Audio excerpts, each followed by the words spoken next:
الله الرحمن الرحيم هل أتى على الإنسان حين من الدهر لم يكن شيئا مذكورا. سورة الإنسان سورة وائل من ما دبت يجودا آدم سورة وائل من ما إلمان آدم دبتو. بسم الله الرحمن الرحيم جنتي قال له هل أتى يجون لغادان أفي هل انتن استفهامية متي معنى قديتي جا مفسرتون نمانو أكسم ما سي وري معاني تسكسم جاني هل أتى يجون قد أتى جنة فسرما لغمانو دفي على الإنسان إلمنا مارت آدم رت دفي تريا حين جيشو يرو من الدهر وقاراتات دفي لم يكن شيئا مذكورا جيشون دو درا وان دبتمان تهين جيشورا ودو وانت دبتمان تهين يرون وقاراتي إرد بريرا جيشو المنا ما خنقا آدم مودون أممين درا ودو لبون اتنفوف من ميا جنو ودو لبون اتنفوف من وقا أفرطما في تجيشورا لم يكن شيئا مذكورا أنكين تايساني يوخيو ودو إنين من دورا وقابايتو إرتي دبري المنما يوخيو هل تعالى الإنسانين المنما ما إلمان آدم كان رتلو في حين من الدهر يرو را يرو ننكي تكرر دبري لم يكن شيئا مذكورا يرو قدامي سخيس جرو ايوه نطفار راقرا علاقات راقرا مدوغات انك جيرا مخانا وان دبتما متيچو دبكا وان كانان بيكمو nama dhiba yeroo sanii kuni irratti dabreera kanaan fasaruurammoo aadamuma sanitti yoo dhiifne gaariidha. Ilmi namaa kun odoon harkamin dura wanta akka namnummaan isa dubbatuun jiru wannummaan maqaa isaa kaasuun jiru jechuudha. Namni dhabamarraa harkamee jechuu himuu deema rabbiini yoo aadam eega biyyee wali qabamtee boca gartee isaa taatee odoo ruuyin itti nafuufamin dura waggaa 40 ulaa jannataa dura fixe jennaa janga mufassirtoonni ati kuma feetettuu fassari ilmi namaa dhabamarraa harkame jechuu bakka akka fedhe ta'uusi innaa khalaqnal insaana nuti ilma namaa kana ni uumne min nuxfatin jechuun bishaan amshaajin jechuun walitti makamaa ta'erraa uumne je bishaan dhiiraa fi dubartiidhaa ka walitti makame bishaan dhiiraa amma bishaan adii furdaadha jechuudha.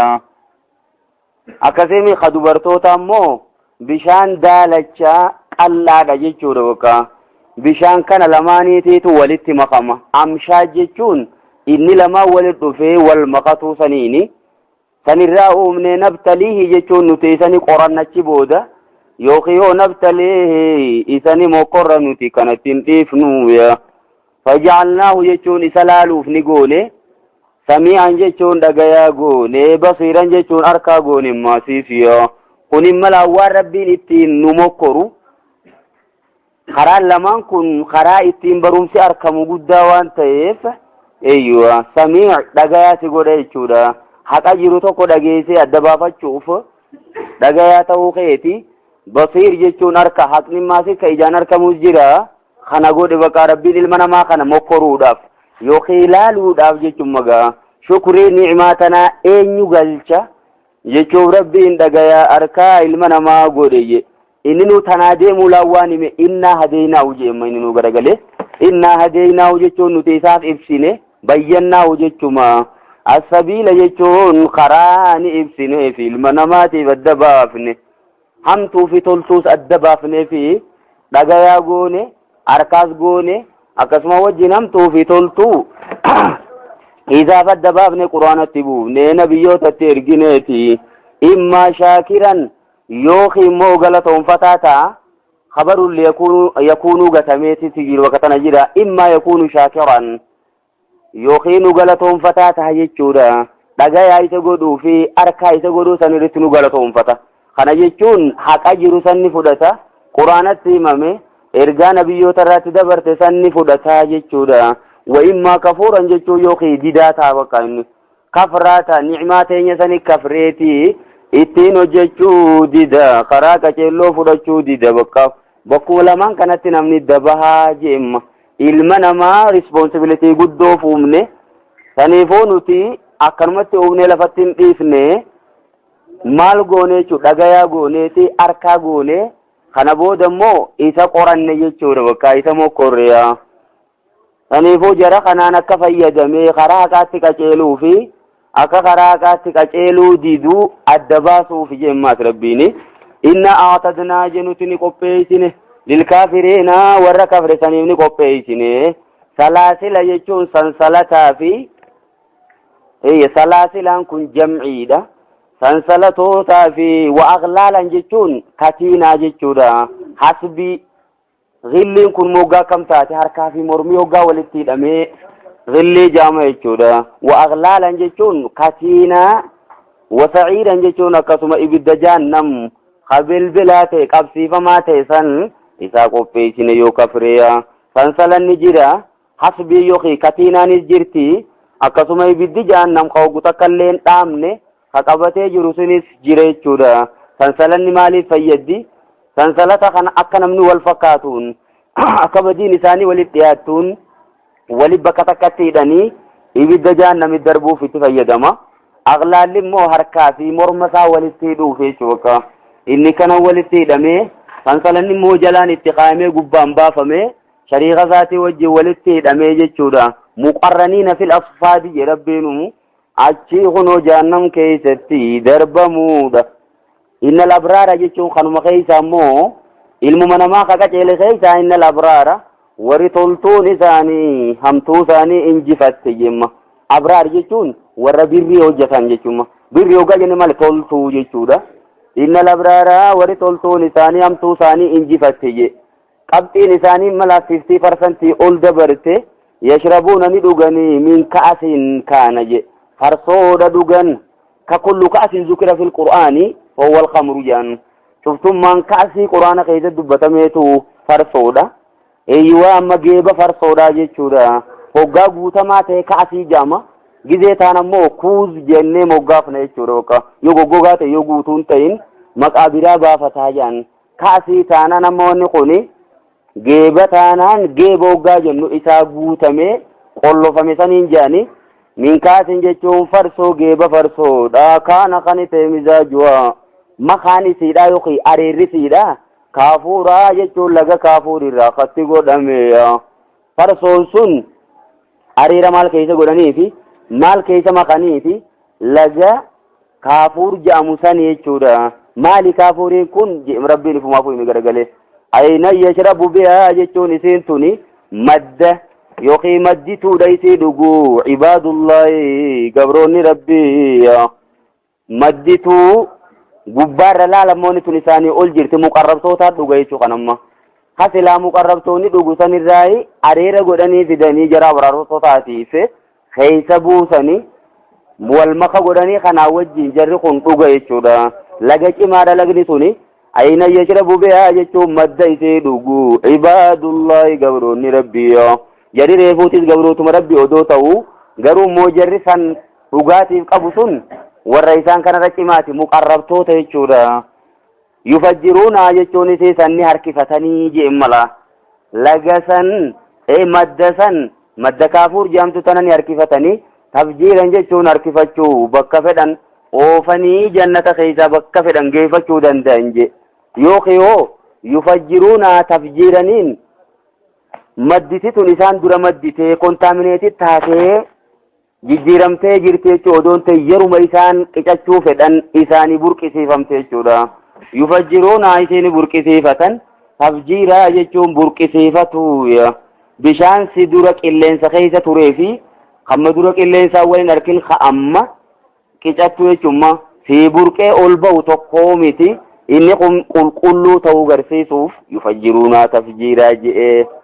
yookiin namuu bakka fedhutti ooffataa mana fiitti galfatee achitti dhugaa namni itti qorqoodu hin jiru maaliif kan harkatan yeroo isaa yuufuunani guutan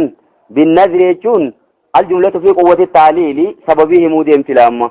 yuufuuna jarri kun ni guutanii tanaafi binnazri jechuun qodhaa rabbiif jecha godhan takka ni guutanii wayakaafuuna ni sodaatan ammaasis yooman guyyaa sodaatan kaana kan ta'e sharruhu hamtuun isaa mustaxiiraa jechuun faca'aa jechuudha hamtuun guyyaa sanii faca'ee namayyumaa utuqa jechuun kataatetti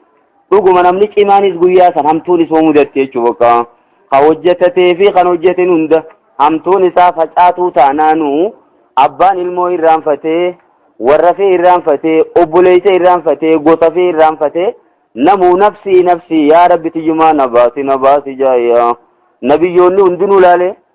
dhuguma namoo dhiiroo tiyyumaafuu ba'a waan jiru kanuma lubbuu fi jala gala jechuudha bakka guyyaa san addunyaarra sodaachaa turanii soduma isaan guyyaa sanii qabaniif jecha waan addunyaa sanarra qopheeffataniif jannata san harkatan achi keessatti maasis maddituu kaafuur jaamtu tanaaf harkatan jemma rabbiini wayuqiimuuna xaama akkasuma maasis nyaatani nyaachisan alaa hubbii jechuun ma'a hubbii je nyaata sanii fi jaalachuu wajjin nyaatuma fi jaalatan tokko miskiinan jechuun harka qalleeyyiidhaa fi wayatiiman jechuun ijoollee baan qabnee fi wa'asiiran jechuun booji'amaa kaafiraallee ni nyaachisayya amma edaanuu kaafirumaa'uu nyaachisuun sawaaba qabdii jechuudha eeyyeen walaa yaakul ta'amaka illaa mu'minuun jeemmoo ergamaallee salaatu wasalaam jedhu tokkotti irra bareedaadhaa jechu malee nyaata keenamu muuminaa malee kan nyaanne jechuun sun habiraa nyaachisuun qabdan jechuuf hin deemula irra bareedatti yoo muuminni see nyaate gaariidha amma asiiriinis kunoo nyaate asiir jechuun booji'ama jechuudha kaafira keessaa dirree lolaarraa booji'ame muslimnii fi waliin booji'u muslimni yoo garee garee bahee wal lolellee eeyyuwa saniifuu umma jara silaa hin booji'an akkanaa jedhanii maaliif muslim akka isaaniiti gara laalanii wal lolellee wal booji'uun hin jirtu qabeenyi isaaniitis tuqamuu hin qabu waa takka bakka dheeyi isaan isaaniitii jala fiigame bakkatti dheeyisee deemanii hin baasanii dhawwaamaa isaaniillee musliman maasii dhaqanii lubbuu keessaa baasuun hin jiru akkuma isaan garee takka jala deebi'an jechuuf wal lolan malee duraanis waan biraatii miti dilasti diinummaa hamtuu san hin qaban jechuu waliif gaa saniifuu wa'asiiran jeemma rabbiin booji'amaadhaas ni nyaachisanii yaquuluuna ni jaan ammaasiisi innamaa nuxi'imukum wanni nuti isin nyaachifnuuf liwajillaahi jechuun fuula rabbiitiifi laa nuriidu minkum jechuun nuti isin irraan feenu jazaa'an jechuun galata nuu galchuun barbaannu isin nyaachisuu kanarratti galatan barbaannu walaa shukuuraa akkasuma maasiis nu faarsuullee hin barbaannu bakka akka nu faarsitan hin feenu galatallee isin irraan barbaannu rabbumaa jecha isin nyaachifne jaan amma duuba nama nyaachiftee akkana namaan jechuun kun tun namarratti himatuun taatuure jarree kun waan kana ol baafateen jennee jaan rabbumaatiitu keessa beeke malee jechuudha wanni isaan nyaachisaniif san jechuudhaan galata tokkorraa barbaadu odoo hin ta'in faaruu takka odoo isaan irraa barbaadu hin ta'in liwajillaahi rabbiitu keessa isaanii waan beekuuf waan keessa isaanii jiru malee tana ol baaftee jechuun naamusaa mitummaanu nama nyaatatti kenne tokkoon akkanan jettumma kana jennaan innummaan sunuu qalbii cabaa barra yoo isaan jazaa jedhanii jazaa ati nyaachifteef ammoo eeyyuwa waan san akka galataa fudhatanii yoo sii fidanoo kamii durumaanuu jarri kun miskiina jenne yataamaa jenne booji'amaa jenne humbar duraanuu waan namaa qabu minnummaanuu faseemi galata sii galchu san yoo kennite dilana sawaaba dilatiin qabdu jechuudha bar isa san yoo tiimtee awwanni sii kenne fuula rabbiitu jette inni siifinnaan na'am sadaqaa irratti silaayis galata nama biraan barbaaddu garuu hadiyyaa yoo taate immoo sun hadiyyaa wanni godhamteef duraanuu jaalala uumuuf himma hariiroo jidduu muslimtootaa cimsuu fi hadiyyaa irratti waan namni sii fide takka ni fudhatta galata isiidhaa nama kaan irraa fudhachuu ni dandeessa sadaqaa taanaan ammoo galata tokko bakka namarraan barbaaddu yoo sii fidanillee akka hadiyyaatti bakka yoo sii fide malee galata sadaqaa saniiti jechuuf yoo sii fide fudhatuun qabduu jedhaninumaan ta'u kuni innaa nakaafu jechuun nuti ni sodaanna ammallee kana jaallaa inna nakhafu nutini sodanna min rabbina rabbi keenyarraa ni sodaanna yawman abuusan jechuun guyyaa fuula guuraa ta'e san guyyaa fuulli isaa golgolaawee jiru san amala guyyummaan sunu namatti hin tolu akka waan guyyaan fuula guuruu godhe rabbiin yawman abuusan jechuun guyyaa fuula nama guursisu sayya cinqii isaatiin yeroo cinqii isaa san garte namni bakka fuulli isaa wali shubama qamxariiraa jechuun akkaan qamxariiraan kunis fuula guurumaa jedhan fuula guuruu lama waggaa walitti dhufe maal ta'a wal jabeessee akkaan jennee fassaruu qabnaa jedhan. Abuus jechuun abasarraa dhufe yoo mana abuusaniin guyyaa ifumaafuu fuula guuru. Guyyaatu fuula guura jechuun cinqiisa keessaatiitu hamtuu waan taateef guyyaa nama toluu miti jechuudha. Yoo guyyummaan sunu fuula nama guursisa kam xariiraa jechuun akkaan guyyaa fuula nama guursisu cinqiin isaa heddummina keessa. فوقاهم الله ربي نسان نتكسه شر ذلك اليوم همتو قيا سنير خنو شر جلائنو همتو قيا سنير ربي نتكسه جرقنا ولقاهم جتون إساني فني خنة نظرة جتون إفنا فولاتي في وسرورا جتون قمتو خنة في قيا نمني خيز فولا قورسا قيا فولنا ما شبه مسان جتو بكاتين كينا ماتي قيا سر ربي نسان نتكسه جرقنا خنا amma duuba fawwaqaahum jedhee paastensi maadii godhemma fiilii kana mutaaqaqulwuqoo waan ta'e wanni kun arkamuun isaa waan jala muramee jiruuf rabbiin akka waan ammaa dura hojjetamee jiru godhee dubbisee arkamuun isaa mirkaniidha wanni kun hafan qabdu ni dhufti beeksisuudhaafi wajazaahum rabbiin isaaniif galata galcha bimaa sabaruu waan isaan obsaniif jecha guyyaa qiyaamaa san jannatan jechuun jannata bareedaa saniifi وحريرا جتون وحريرا جم وفني ورا جنة حريرا قف جتو دون تين حريرين مو وفت الرأولي توان تيف فنيفو وفت باي بريدا وان تيف إذا قف خيسا دبتها متكئين فيها خيسا خطت أنا لتانين جراتا على الأرائك جتو سرير ألقى قبباني تتساني ثاني لا يرون فيها جتون جنة سنكيت ناركن شمسا جتون هو آفي shamsanii kun amma aduu jennee fasaruu odoon ta'in shamsaniin harran jechuma ho'aa fi walaa zamaariiraa jechuun qorralleen harkan jeewaka jannanni qilleensi isaa kondiishinni isaa bakka jiddugaleessa jechuudha qorraas hin qabu ho'aas hin qabu jiddugaleessa jireenyi isaa baay'ee mijaawaadha jechuudha wal qixxaatee jira qilleensi isaati wadaaniya tanaalee isaanii irratti gadhiyaatu haala taateen zilaal waachuun caayaan jannata sanii jechuudha gaaddifni siidaa kanatti ragad dhiyaattee jirti achuma keessa dhuga gaaddifni jiraachuun tuniisi haalli mijaa'urraa takka jechuudha aduu jiraaf odoon ta'in ho'aa jiraaf odoon ta'in gaaddifni jiraachuun maal garsiisa haalli qilleensa siidaa wal qixxaachuu garsiisa janamma gaaddifni kun kamaali kamufaatis ta'ee akkasuma maasiis khafooqiitis ta'e